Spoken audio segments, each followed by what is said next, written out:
Welcome to this video on fractional equations. This video is brought to you in part by the Super Bowl 47 champions, San Francisco 49ers, just in case you guys forgot. Moving on, you're wondering what a fractional equation is. It is just an equation in which the variable occurs in the denominator, that's all. So the example of a fractional equation would look something like that. Notice that there's a variable here, here, and here in the denominator. If there's no variable in the denominator, then it's not necessarily a fractional equation. So let's actually go through the same example, the same exact fractional equation, and how we actually solve this. We'd solve it just like how we did with the equation that had fractional coefficients. First things first, like anything else, I want to know what the LCD is, right? So if I want to know what the LCD is, I first have to get this fully factored. Fully factored is going to look a little bit like that. So once it's fully factored, I can actually see the only factors that I'm dealing with in my denominator is x minus 2 and x minus 5. So in this case, my LCD would be x minus 2 times x minus 5. So once I have that, I multiply this entire thing by the LCD. And it should be like this. Notice I multiply the left side and I multiply the right side. So what ends up happening is those are cancel out. And over here, the x minus 5 cancel with the x minus 5. But you still have to multiply this by the 2 right here. So once you get all of that, then once you simplify that, it should look like this. 3 plus 2 times x minus 2 times x minus 5 equals x minus 2 times x minus 4. We simplify more.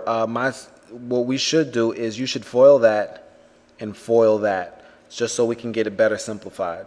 So on the left side, I simplified it. I got 2x squared minus 14x plus 20. And on the right side, when I simplify that, I should get x squared minus 6x plus 8. If you're asking where did the 3 go, notice that I combined like terms to get 23. So once I bring everything over to the left side, as I should with a polynomial equation, I get x squared minus 8x plus 15.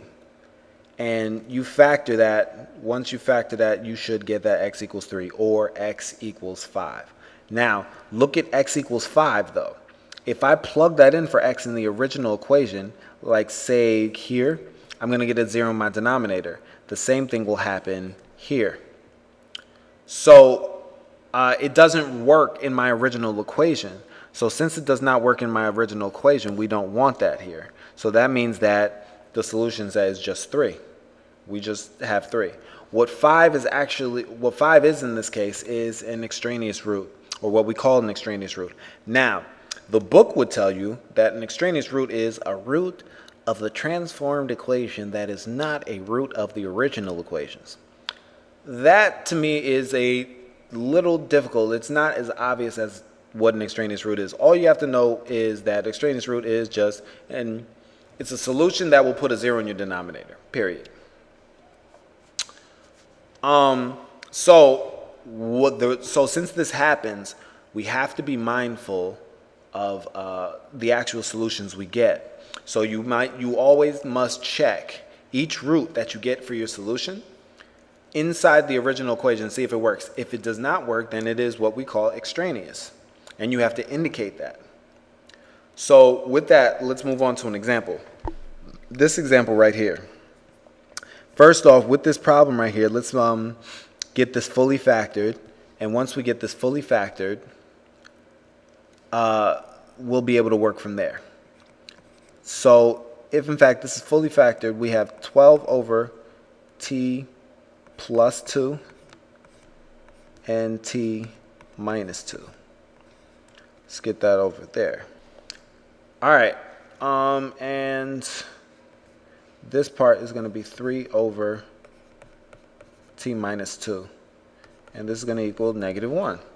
So now looking at it, I know what my LCD is, don't I? In this case, my LCD is going to be t plus 2, t minus 2. So I'm going to end up multiplying this entire thing by the LCD, just like that.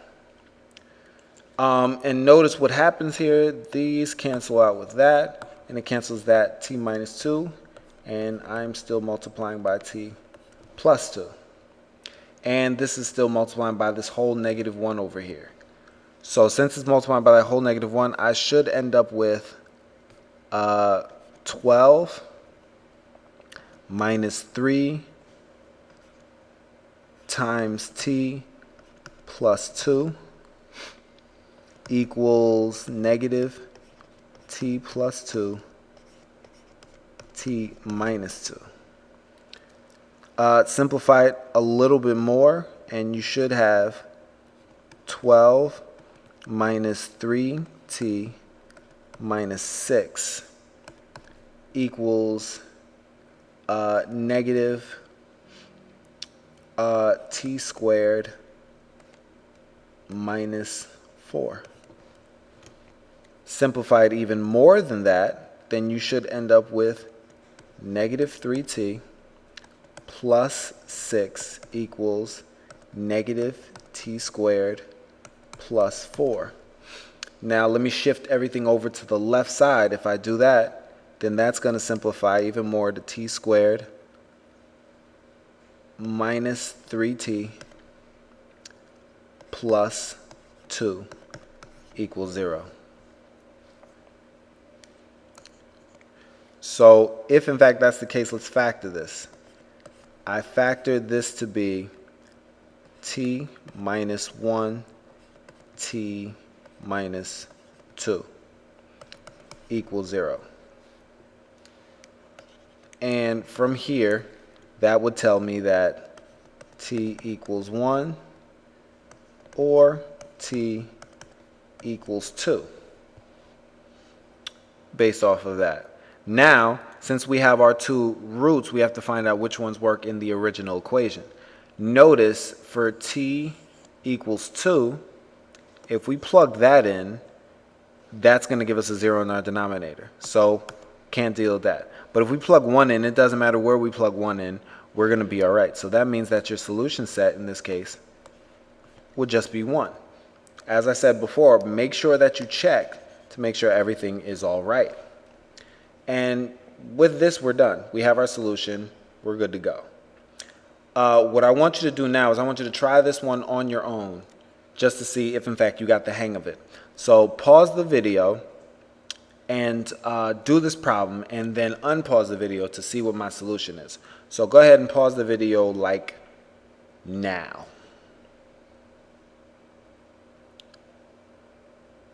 Here's what I got when I tried to when I solved it. I went about solving it the same exact way. Now, a part that a lot of people mess up on is right here. This minus sign carries over with this 1. So instead, that's going to give you minus x plus 2. You're distributing that negative sign since you're subtracting.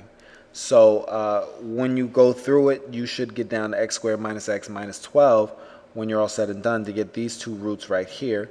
And this is your solution set. Now, mind you, make sure that you check for both of them.